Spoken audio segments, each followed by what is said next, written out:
പ്രിയങ്കേ, ഇതെന്താണെന്ന് പ്രിയങ്കയ്ക്ക് മനസ്സിലായോ? പ്രിയങ്കയുടെ കല്യാണത്തിന്റെ ആൽബോ, വരുണുമായിട്ടുള്ള കല്യാണത്തിന്റെ. ദേ, ഇത് കണ്ടോ? മോളും വരുണും ഭാര്യയും ഭർത്താവായിട്ട് നിൽക്കുന്നത്. ഇത് ഭാര്യ, ഇത് ഭർത്താവ്.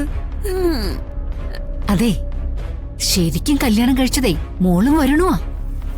രാധിക വരുണിനെ മോളുടെ അടുത്തുനിന്ന് തട്ടിയെടുത്തതാ.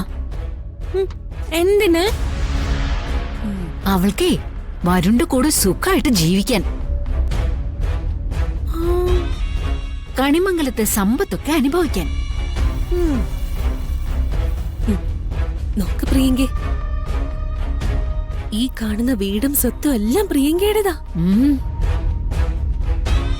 പക്ഷെ ഒരു കാര്യമുണ്ട്, വരുണിന്റെ രാധികയ്ക്ക് വിട്ടുകൊടുക്കാൻ പാടില്ല.